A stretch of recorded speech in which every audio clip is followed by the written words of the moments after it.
for your group, obviously, and your excitement level, I guess, first year here and just kind of getting your, first taste with this team and this group. What's kind of your excitement level and your kind of synopsis or kind of outlook for your group going into camp? I think, the outlook and the synopsis, got a veteran group of guys and the starters. Behind those guys are young guys, haven't done a lot yet, but have had great spring and summer. So excited about those guys for sure, and really just focused on getting better every day, developing the young guys, the older guys continue to develop and get better.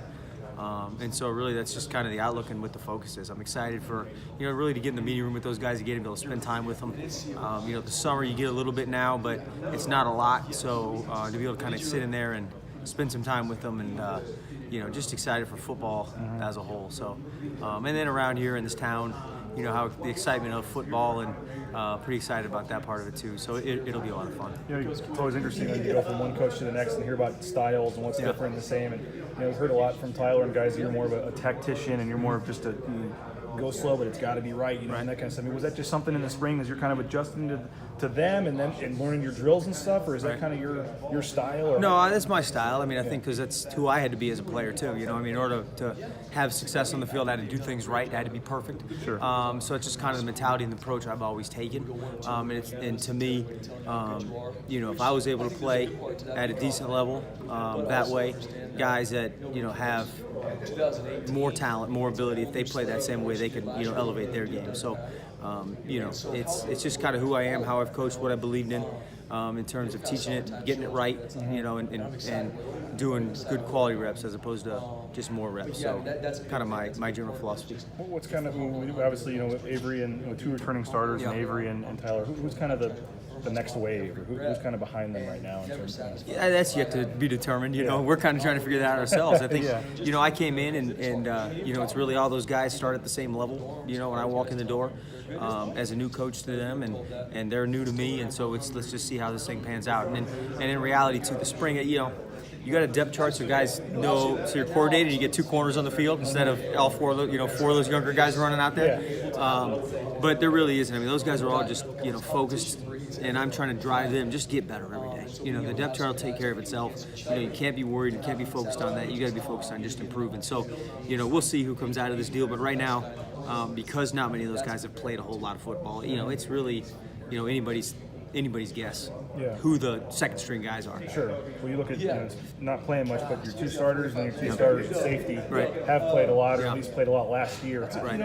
There's a lot of whether it's preseason all conference team awards or they're supposed to go to the Fiesta Bowl. There's just in terms of this defense, there's a lot of hype or expectations. I guess. How do you, from your perspective, whether it's just your two guys or just the group in general, how do you notice or hope that they kind of not none of it read too much of that? Yeah, really none of it matters. I mean, talk is cheap, and show me, don't tell me sort of deal. So it doesn't matter what anybody says. That's great. We appreciate the confidence in us.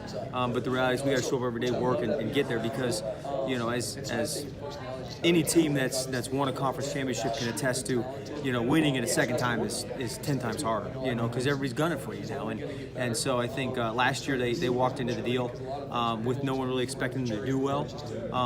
And I wouldn't say Boise State's ever overlooked, but, just a difference in our mentality and approach, within the conference last year to start the season as opposed to this year. So now this year everybody's had, they've had to soak it in all spring, all summer, and really they've listened to the same hype we've, our guys are here, and you're trying to, keep them focused. But in terms of Boise State should be ABC, so that's going to drive them, and teams are now gunning for us. So it's just trying to keep our guys level-headed, focused on the task at hand, focused on getting better and developing every single day. And the results will take care of themselves, whatever they may be. But let's be the best team we can be. That when we walk off that field, on Saturday night, that we're proud of what we put on tape and what we did and our preparation. If preparation is good, and whether you win or lose and you walk off the field, you can at least be proud in what you've done to whatever the result is. How nice is it to have a senior like Tyler to kind of lead the group, and what are you kind of expecting out of him? I mean, he had 2 picks last year, but in terms of teams are maybe throwing away from him some.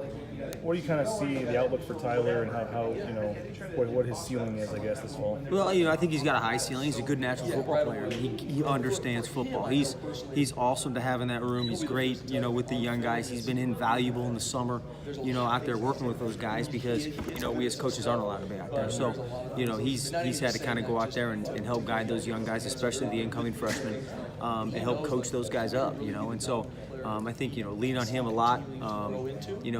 He brings up a lot of good points in meetings for those guys. He's like having another coach on the field. So it's fun to have him. He's an incredibly hard worker. And I think, the ceiling is, whatever he sets it to be, really. I mean, I think he can be as good as he wants to be.